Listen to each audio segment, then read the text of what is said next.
False allegations are one of the most common tools used to destroy families in this day and age. Now, both men and women get away with it every day, and they even get the children involved to lie if they need to. So, how do you survive when you've been kept away from your children for 17 years with the help of the law? Well, in this four-part series, Mary Kovacs from Canada explains how she made it through and why she is still fighting these allegations today. Let's check it out. Mary, you have been alienated from your kids for 17 years. Yes, it will be actually 17 years this July 18th. In 2005, it was the last day I saw my children. I want you to take me back to a time before the alienation. How far would you like to go? What was your relationship, let's say, 6 months before you last saw your kids? Actually, 6 months before I asked my ex-husband for a divorce, he traveled a lot with the military. He was never home. And he had been gone for 12 months prior to me asking. And during that 12 months he was gone, I got into some situations with my teenage children missing their father. And we had asked him to come home, but he refused. And when he did come home, I asked for a divorce. And he told me that if I dropped the divorce, we would go to marriage counseling. And when he got back from overseas again, he had to leave for 2 months. So after 2 months of waiting for him to come home, we went to marriage counseling. We started in April, May, June. By July, it was no good. Our last session, the marriage counselor asked us to reveal what we didn't like about each other. And once I did, I believe I mortified him. And when we got home, within a couple of days, he had taken I have 4 children, but he took the oldest daughter, 16 at the time, out of the house to the mall and called the police. And the police came to the home and took me. I was falsely arrested to never see my children again. Wow. What were the Yeah. accusations?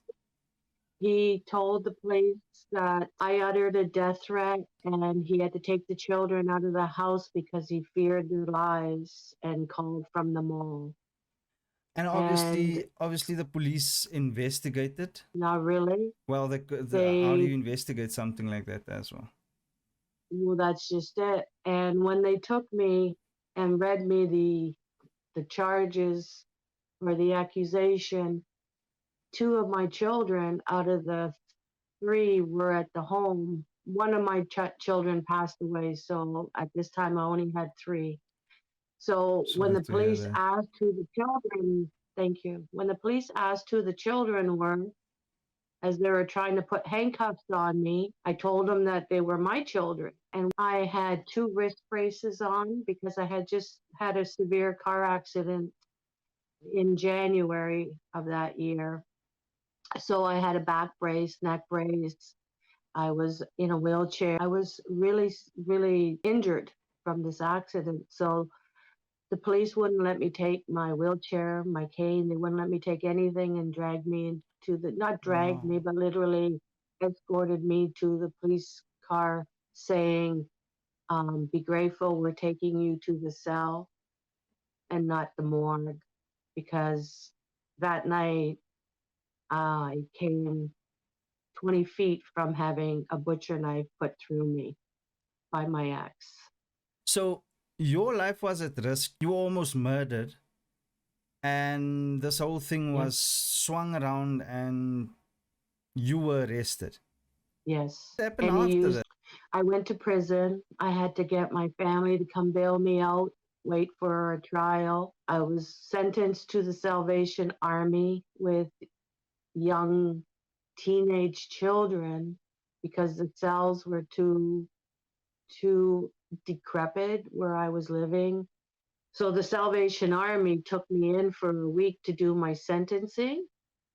And that day, July 27th, a week later, my last day, my daughter called me and asked me to come see her so she could wish me a happy birthday. And I drove down a block away. So she came running down the street and come give me a hug. She was 14 at the time, almost 15. And her father watched through the window. And it was no more than a half hour that I had left to go do some banking. I told her I would call her later. And while I was doing my banking, the police called and said that they were going to arrest me again and to give myself up. I gave myself up because I didn't do anything wrong. And I ended up going to prison again for the second time. And I had to get my father to come bail me out. He came from Toronto to London and had me bailed out. And I had to face criminal charges once again. And I actually ended up months later going to trial and I beat the charges, but I never see my kids. Well, I was arrested July 18th, and then I didn't get to go to trial till November 7th, 2005. So, July, August, September, October, November, 5 months later. And was this used at the time to keep you away from your kids as well? I would presume that they've put Yes, some restrictions in place as well. yes, there was. I was stopped from going to their school, to the home. I had no contact whatsoever. I even asked to see them supervised, and that as well was blocked. I had no phone calls, no nothing. And and this was 17 years ago. Yes.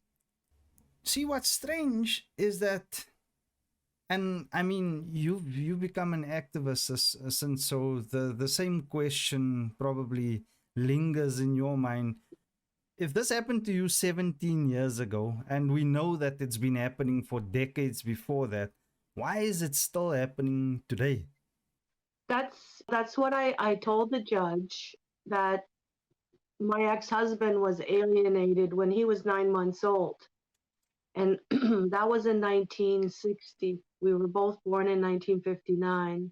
By 1960, he had no father, and he was alienated till he was 25 when we found him. And once we found him, we were going to go meet him in California. We booked our trip, but 2 months prior to our trip, his father was murdered. So my ex-husband, or my husband at the time, he kind of took the aggression out on me all those years and told me that if I ever left him, he would kill me. And it was hard to escape from soldiers. So by the time I ended up having children and he got physically abusive to the kids as well, he would use the excuse that if I left him again, he would kill me and I would never know what he would do with the children. Also, if any time I challenged him on any of the abuse he inflicted on the kids, he would tell me that he would call CAS and let them know that I was a bad mom and that I would have the children taken away from me. So for 25 years, well, actually for the 19 years with children in our lives, I had to stay with him in order to keep my children and raise them, because he was always gone with the army. And I knew that he didn't care for the kids. He never wanted them. But when they were there, he didn't want anything to do with them. And whenever he felt like it, he would pick on the children as like a bully would pick on another kid at school or something, just to cause conflict in the family. So it was quite difficult because by then he would tell the children to hurt me and pull my hair, spit at me, and all these really mean things just to make them laugh. because he was gone so often that the children didn't know who he was when he came home from his maneuvers. He was gone 6 months, 12 months a year. So it was quite difficult. Wow, it sounds difficult. Every story is the same with parental alienation, but yet so different. It's the same Right. tactics being used, and I'm sure with all the interviews that you've done as well, there's never shortage of surprises at the lengths they're willing to go to. There isn't, because in when I was telling the judge about parent alienation back then, they looked at me as if I was some kind of an alien and had no idea what I was talking about. And now I have the same lawyer that I did back then, and he has grown so much in education because they now believe everything that I said back then. And they brought me back to trial, my ex-husband, and they the judge allowed my adult children now to take the stand, saying that I was the one that didn't want anything to do with them after the false arrests and all the evidence that I proved that I was a good mom. Now they're saying that the total opposite. So this trial that I'm in right now is got to be, I'd like to say a godsend, because I tried to take him to court each time to see my kids over the years, but once they turned 18, there was nothing I could do. And when I got divorced 2 years after, while we were fighting the custody or the divorce, not fighting, but battling the divorce, my youngest was 17, the other one was 19, the other one was 21. So what was I fighting for? The judge said, they're adults. There's nothing you can do. So I did everything I could. I was ordered to give him a phone call a day 2 years prior to that, once the divorce was settled. So I called, I wrote, they rejected me no matter what I did. And they never came to see our family. Like my mom still hasn't seen them as long as I have. So what had happened when they brought me back to trial, they actually brought me a few times because they were seeking money. The kids, adult kids, were seeking money. And I thought if I gave them whatever they wanted, they would come back to me, but it got worse. So now this trial is on Zoom because I became very ill. I had severe heart attacks, kidney, liver failure. I mean, parent alienation took me down so bad that I was crawling. It hurt not to have my children in my life. The doctors have been working on me. I've actually become quite capable and much healthier because I picked up the saxophone and I started healing through music instead of talk therapy. Nobody listened to me for many Yeah. years. But while I was raising awareness with my music, I had some incredible people. Tree of Stars came out and started helping me speak, to voice everything that I was going through. So for the 4 years, I have come miles in bringing hundreds and millions of people to fruition that are going through the same thing. And they can't believe that what I went through 17 years ago, it's still going on today. But what they don't realize is it's been going on for 40, well, my ex-husband, 62 years now. The exact same thing that I got put through. Now my kids are put through it, and their kids are going to be put through it. This is just a generational child war. They put a war on kids through divorce, and it needs to stop because our children are growing up to be extremely violent and abusive. I've noticed my children are much more aggressive than their father was, and their father was became a street fighter after he was a bully from a young age, to a street fighter, to a domestic violence offender. And now he's abusing children, his own children, with this parent alienation. His mother lives 2 miles from my mother.